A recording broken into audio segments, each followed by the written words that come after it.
Oh, look at me. Here I am. Long time no talk. You know why?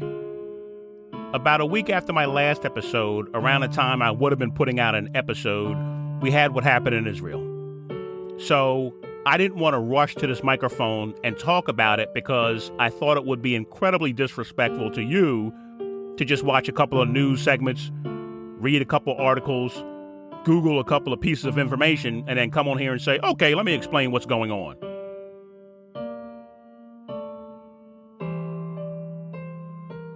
I'm learning right along with you, I suspect. The more I learned, the more I confirmed I know even less about the Middle East than I thought. And I thought I knew almost nothing. Now I know I really know nothing. So if you're like me and you realize you know next to nothing about this situation, feel free to join me in this podcast episode that can only look at the situation with common sense, empathy, and consistency.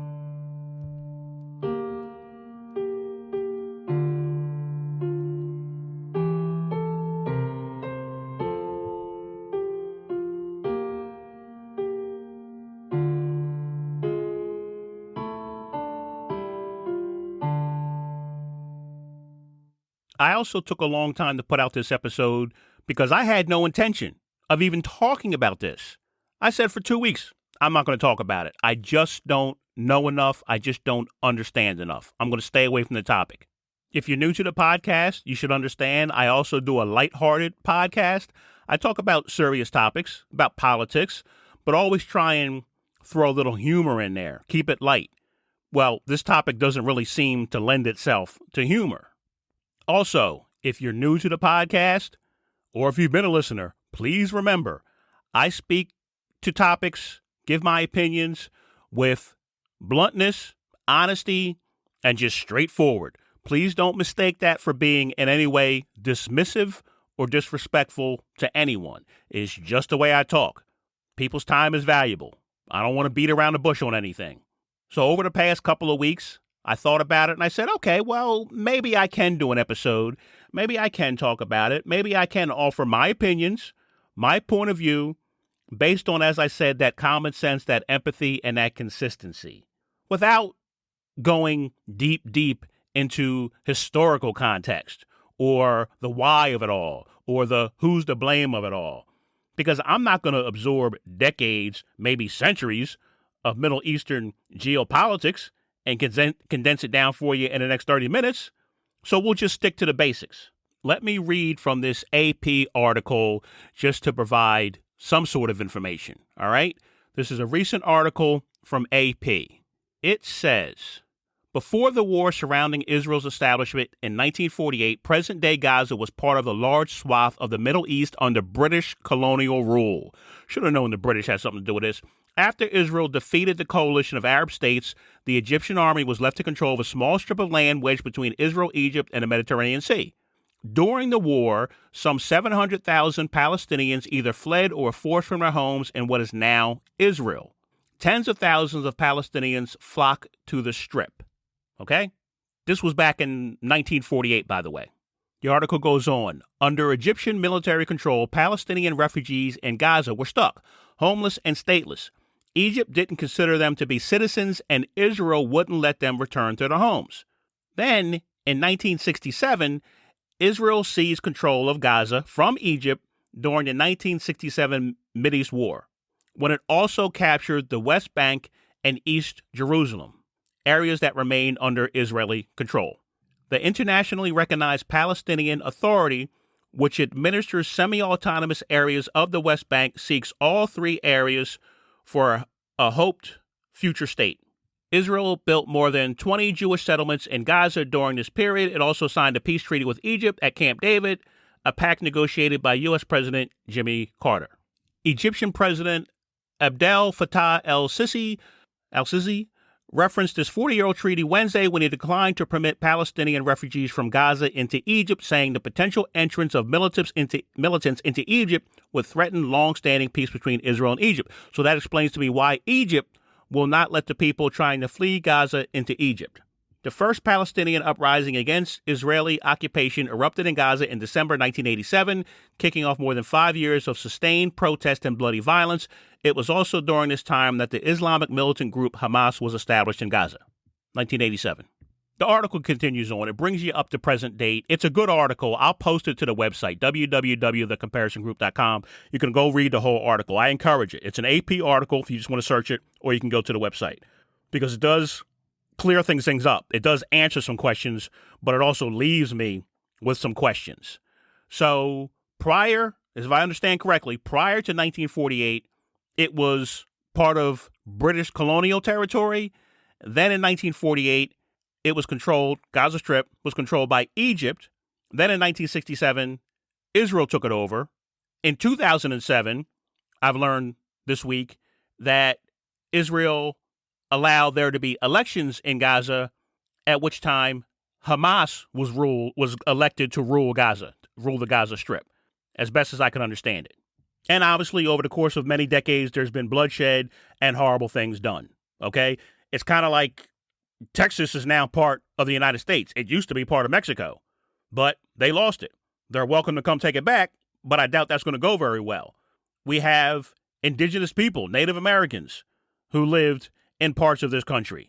They still do, but, horrible things happened. So I don't necessarily completely understand why when the Gaza Strip was controlled by Egypt, it wasn't Egypt. You know what I mean? Texas is a state of the United States, but it's the United States. When you refer to Texas, it's a state. It's the United States. It's not Egypt and then the Gaza Strip. So I don't know why it's not Israel. Why, when Israel took it, it's not Israel. Why is it Israel and the Gaza Strip, or Israel and the West Bank? That I don't understand. I don't clearly understand that. And forgive me, I mean no disrespect. I just simply don't understand it. I had to Google, is Gaza Strip a country? To be sure. I didn't think it was, but I had to Google, is Gaza Strip a country? The first answer I got from Google was, no, it's, not really a country. It's governed by Hamas. Are they looking to be a country? Is the Gaza Strip looking to be made into a country? Its own separate country? Separate from Israel or Egypt or Jordan or anyone else? I don't know. I honestly don't know. If you ask the question, well, who started these wars back in 1948, it would appear Israel, which was, I believe, trying to become a country, was attacked by an Arab coalition, including Palestinian volunteers. And I think the reason behind that was just basically, we don't want you here. You're not allowed to be a country, Israel. And then in 1967, the Six-Day War started when the Israeli Air Force attacked Egypt, probably in response to, again, back and forth fighting since 1948. So again, in 67, Israel, after the Six-Day War, takes over Gaza Strip, West Bank. They occupy it. But in 2007, Israel said, you know what? This is a bit of a headache.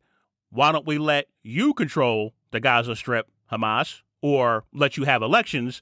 And Hamas was elected back in 2007. They haven't had an election since. No one really seems to want to explain why that is. Or is there even an alternative to Hamas to govern Gaza if Hamas is no longer governing Gaza? I don't know. I assume Palestine can't govern Gaza because Israel says, well, we want it from you.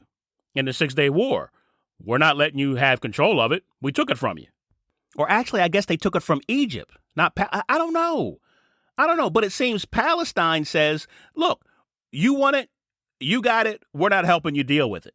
Which answers the question, why can't the Palestinian Authority step in and do something to control what's going on with Hamas if they don't necessarily agree or consider Hamas as representing the Palestinian Authority? Hamas says it does represent the Palestinian people and Palestinian Authority. I think Palestine says no, they don't. So why don't they do more to step in and control some of this violence? So I asked the question, does Palestine have an army? First answer tells me no, they don't. And then the next answer on Google tells me, yes, they have a force of 6,000 people. But Google will also tell you that Hamas is between 15,000 or 40,000 fighters. So even if they wanted to do something, they don't have the power, it would appear, to do anything, meaning Palestine against Hamas. It also leads me to ask the question to all of the people calling for a ceasefire, who are you negotiating this ceasefire with? Not Egypt. You're not at war with Egypt, and Egypt doesn't seem to have control over Hamas. Not the Palestinians. They don't seem to have control over Hamas. Not Hamas. First of all, they talk negotiation, but they don't seem to be the negotiating type. And in addition to that, it would sure set a bad precedent if you were to now negotiate, over the release of hostages? So I don't know exactly who the people calling for a ceasefire think you're supposed to negotiate this ceasefire with. We've learned that Iran provides funding and training for Hamas, but Iran wants to wipe Israel off the map. So you're going to negotiate with them? Who do you negotiate with? So should Israel say, look, take these two territories back? They're far more trouble than they're worth. Now, that's not out of the question. That's kind of how Hamas got elected in 2007, by Israel saying, we're leaving the Gaza Strip. You have elections. You figure out how to govern yourselves. We'll provide you with water and electricity. And from what I understand, there are even roughly 5,000 Palestinians in the Israeli army. There are Palestinians who cross over the border to work in Israel. So they have a working relationship with the Gaza Strip. I guess they could consider just giving those territories or allowing those territories to form their own statehood. I kind of think that's what the British Empire did back in 1948. They said, you know what, we control these territories, but you can have them. We'll leave. But now it doesn't seem like a great time for that to happen, given what was done to Israel. Doesn't seem the great time for them to start conceding territory. Anytime there's been any sort of a peace push in that direction, it's gotten screwed up by people who don't want to see peace be made. And that very well may be what the situation was here. I don't know. In addition, giving those territories back, giving Gaza back to Egypt, the West Bank back to Jordan, I don't know if that does anything to solve the problem of the groups that hate Israel and want Israel to not exist. I don't know if it solves that problem. Again, I do think Israel has made concessions in the past to try and work with Arab countries and guarantee their safety, and it hasn't worked out. I'll get to later why I think that might be. But right now, let's move on to the next option. Those are some options that I think aren't going to work. Let's move on to the next option, which is war. Now, let's get the first, most obvious problem out of the way. War never seems to solve problems in this region. The violence just continues.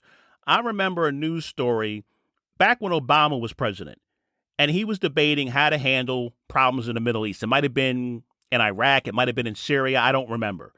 But he asked the Department of Defense, he asked his advisors to give him a report showing every time from the very first involvement the U.S. ever had in the Middle East up to the Iraq War, what the outcome was, positive or negative.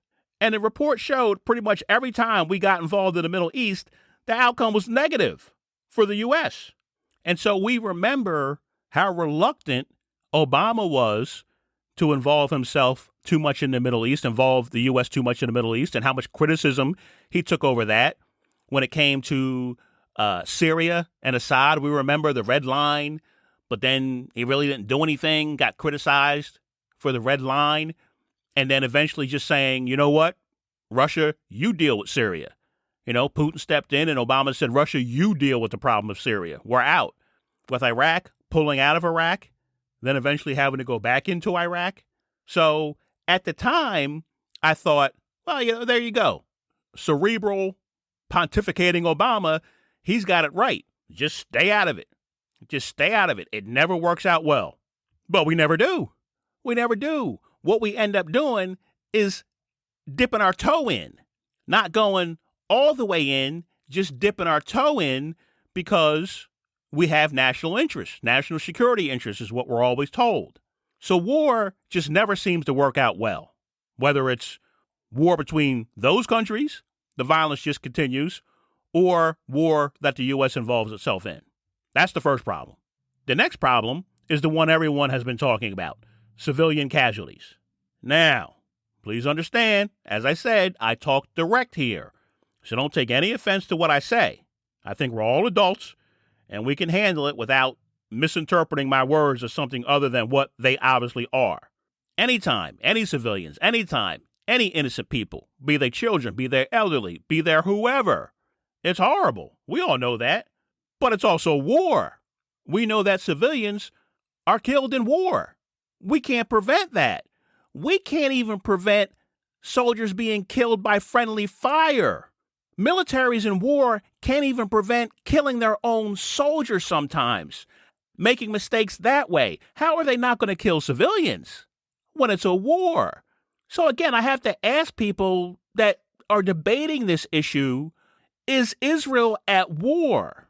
Was war declared on Israel, or did Israel declare war on someone? So if Hamas says they're at war, which I think they have, I think they clearly feel like they've been at war with Israel and haven't been very much concerned with civilian casualties. Well, then if Israel declares, okay, we're now at war with Hamas, well, we have to have this set of rules that govern everyone. These set of rules of how you conduct a war. And one of the very first rules we all know set down is you're not supposed to kill civilians. You're certainly not supposed to target civilians. If you do, that can either be seen as a war crime or an act of terror. And so I think people have to call it what it is if and when it happens. I don't think there's any need to minimize, equivocate, or dismiss the horror of war from any side when it's seen.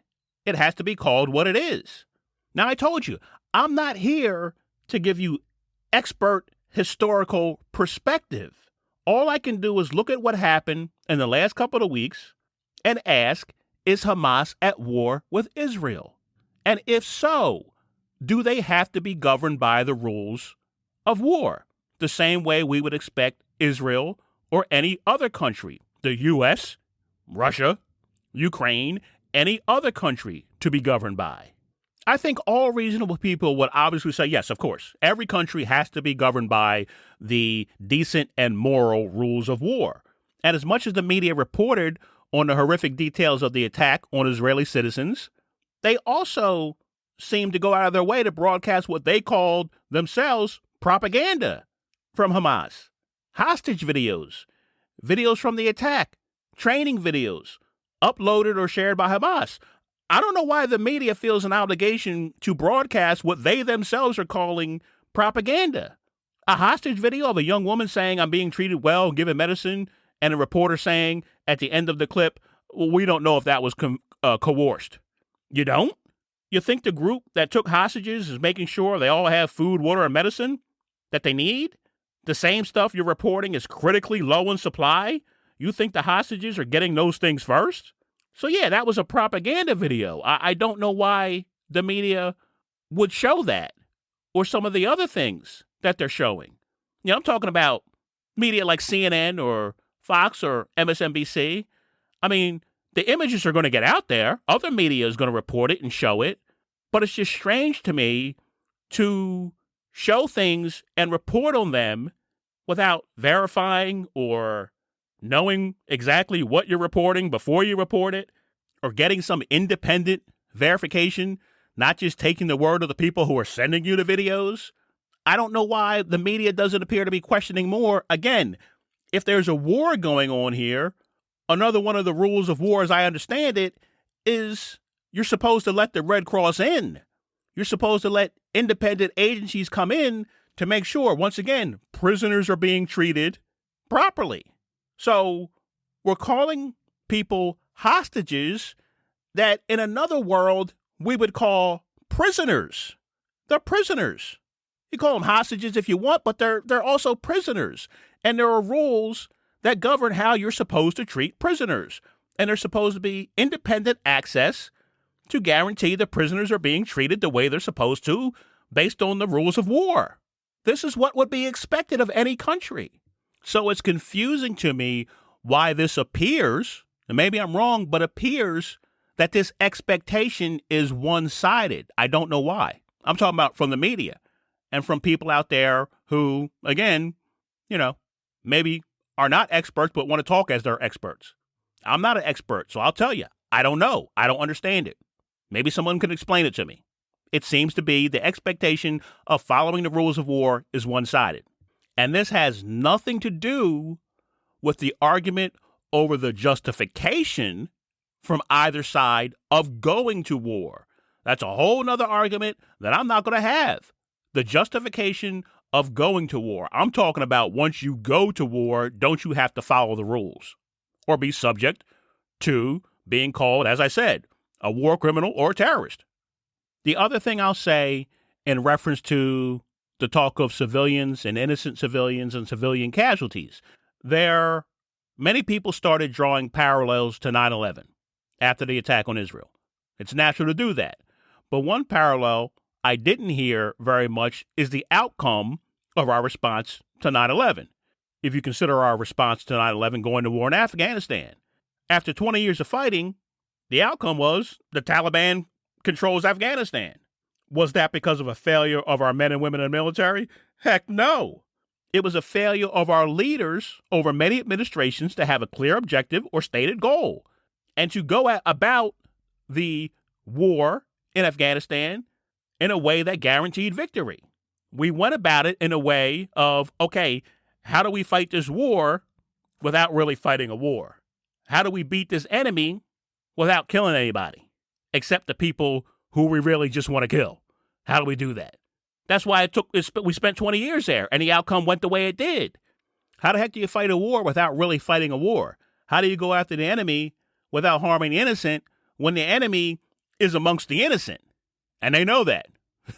They know that. They know your Achilles heel there. What it does is it leaves you fighting two wars, a war against the enemy and the public relations war.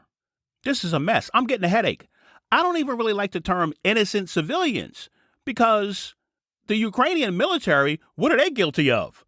I mean, when you say innocent civilians, it's almost like you're saying, that the soldiers that are fighting in wars are somehow not innocent. Are the men and women that went to fight in Afghanistan for the U.S. that made the ultimate sacrifice, were they in some way guilty of something? They were sitting at home with their wife and kids, husband and kids, on a base somewhere, living their lives, and then America gets attacked on 9/11, and now they're in a faraway land fighting? Well, what were they guilty of?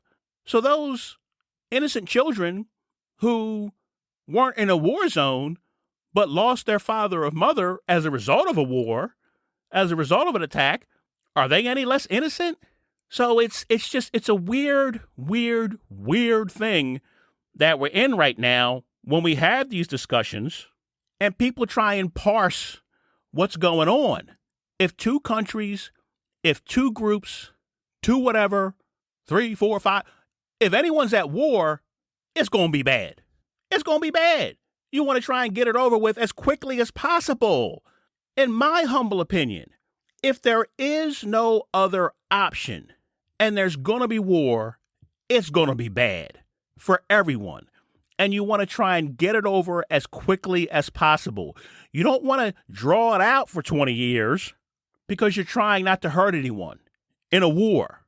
You don't want to turn hundreds of thousands of people into displaced refugees, create starvation, create a humanitarian crisis, create a genocide because you're trying not to hurt anyone, because you draw the conflict out for so long, because you're trying not to hurt anyone. If it's a war, if it's an unavoidable war, and some wars are unavoidable, that's just a fact of life on this planet. Maybe one day it won't be, but it sure ain't today. Oh, I didn't realize this was running this long. I got to start to wrap up. So let me get back to what I said I was going to circle back to. Why I think the whole Israel letting the Gaza Strip have their own elections, govern themselves, did not work out. I'm sure a lot of the hatred in the region is based on religious differences. I have no doubt about that. But I also believe this is a war of the have and have-nots. Simple as that. It's a war of the have and have-nots.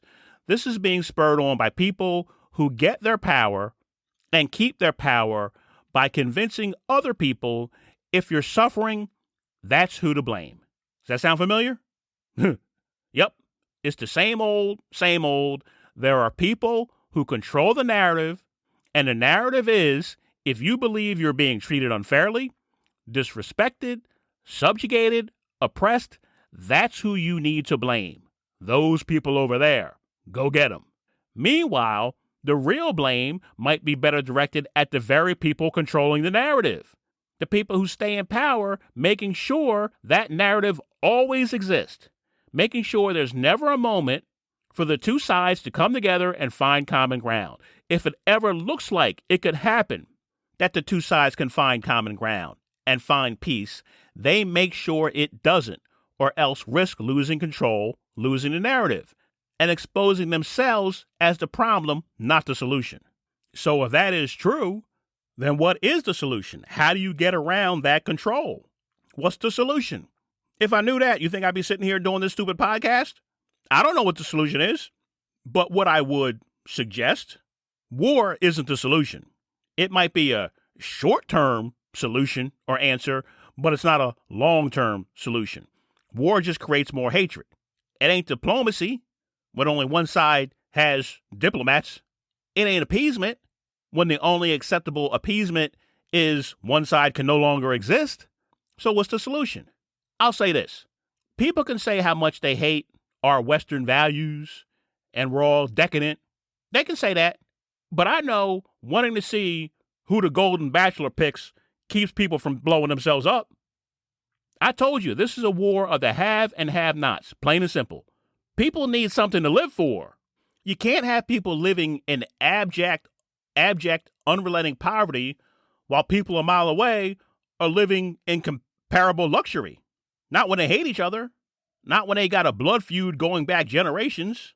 No, some people got to come up to break that hold that the people in power have over the people who are struggling. To break that hold, those people who are struggling, they got to come up. They got to have something to live for. People can't live every day in despair and desperation and hatred. Despair plus desperation plus hatred equals nothing to lose.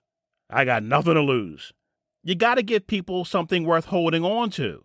And I think it's incumbent on all the countries in that region, maybe even all the countries in the world, but particularly the ones that have reaped the benefits of a resource the world has needed, oil, and particularly the ones who seem to have chosen a side, need to do more to help the people whose side they've chosen who may not have reaped the benefits over the past several decades as they have. There are some countries that have chosen a side that are doing pretty well financially in that area, that are doing nothing to help the countries that are not doing well financially in that area.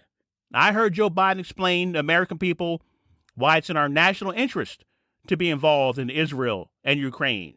And while a lot of people may agree, I think way more people, including the ones who agree with Joe Biden, want to know, yeah, but what about everybody else? Why is it always the U.S. doing the lion's share? Why has the U.S. contributed more to Ukraine and military support than the entire European Union combined? Where is Saudi Arabia supporting peace in the Middle East? Is Turkey an ally or not? They're not far from the region where this is going on. Who the heck is even in control of Syria? If people believe that Israel has caused suffering in this area, well, there certainly seem to be some countries over there that haven't done much to help end the suffering in this area. And I don't know why that is.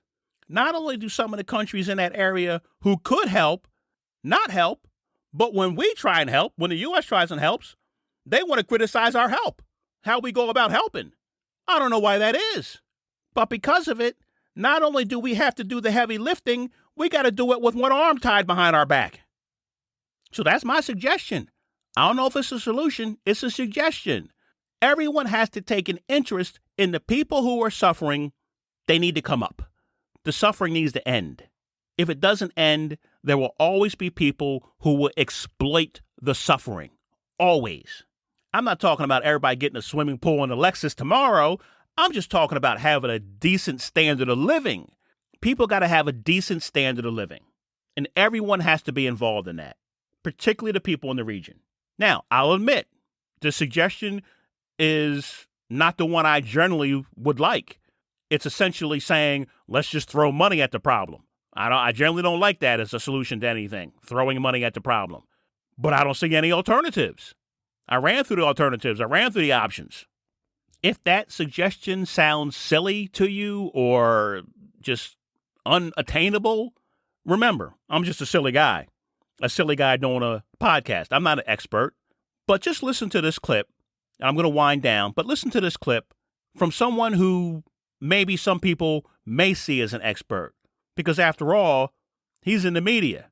He's on a major channel seen worldwide in the media. Let's listen to his suggestion. One argument I wish the president had introduced into the speech was the idea that not only we should do what he was talking about, but we can afford it. The biggest criticism I run into all the time, it's kind of the old guns versus butter. If we spend all this money on Ukraine or Israel, look at all the domestic needs that are going unmet. And what the president could have done was explain how historically we've been able to do both, how during the Cold War, we spent a far, far higher percentage of our GDP on national security. And the last I checked, the economy and the society did pretty well during those decades. So I wish he had connected that to take on that argument. I continue to be amazed at how stupid some of the things you hear on cable news from the supposed smart people. After all this time doing this podcast, I continue to be amazed. No, we cannot afford it. This is not the 80s. This is not the Cold War. We don't have $5 trillion in debt or whatever we had in the 80s. We have $33 trillion in debt.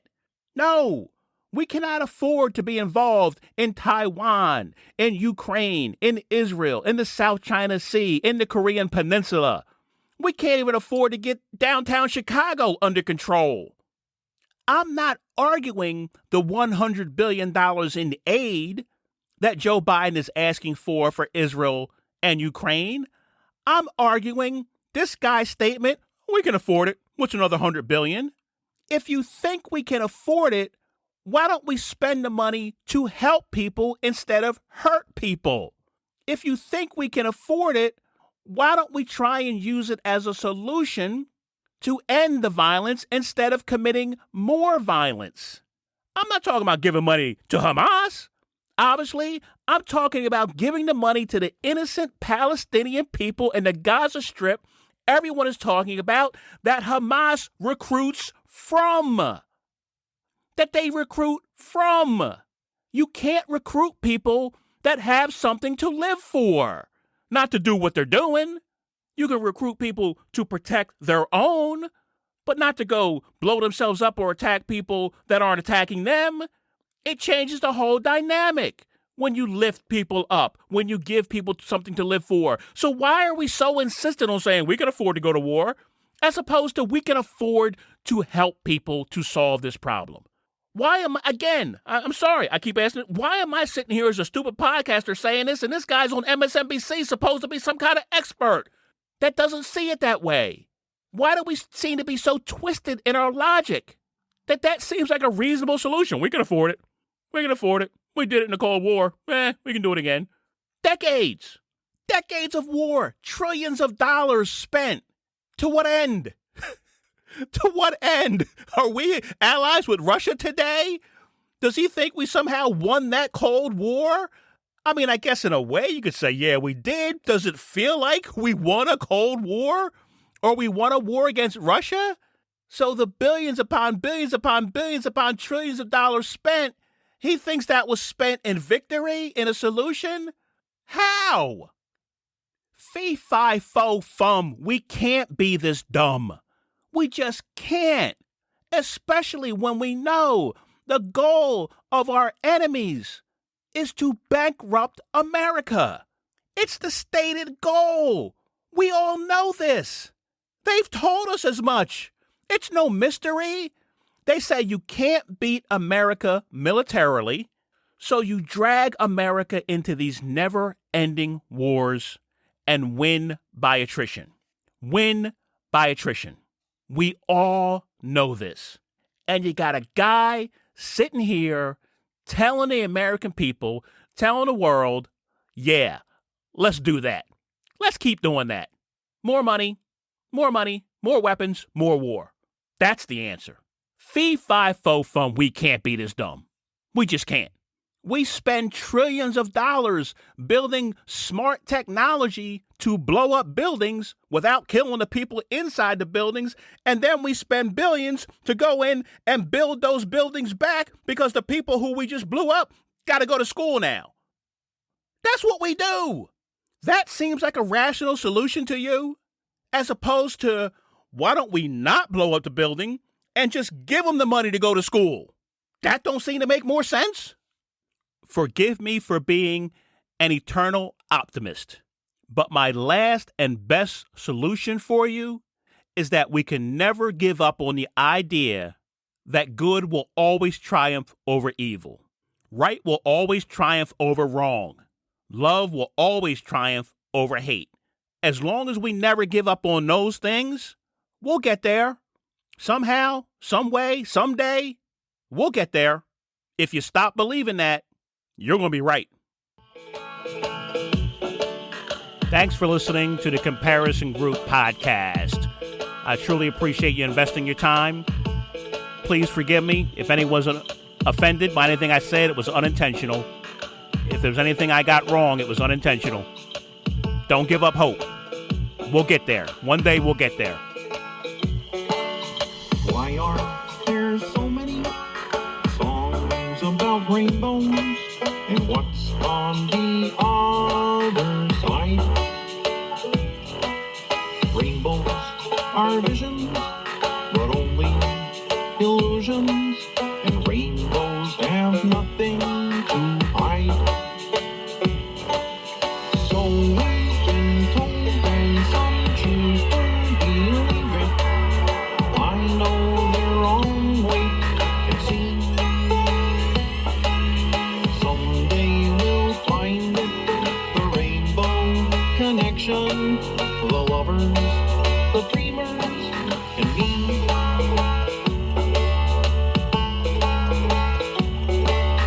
Who said that every wish would be heard and answered when wished on the morning star?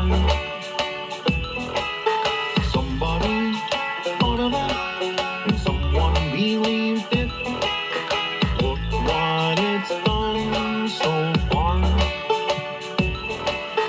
What's so amazing that keeps us stargazing? And what do we think we might see? Someday we'll find it, the rainbow connection, the lovers, the dreamers, and me. All of us under its spell. We know that it's probably magic. Have you been half asleep? And have you heard voices? I've heard them calling my name. Is this the sweet sound that calls the young sailors? The voice might be one and the same.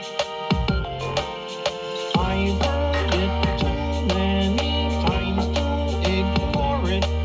It's something that I'm supposed to be. Someday we'll find it, the rainbow connection, the lovers,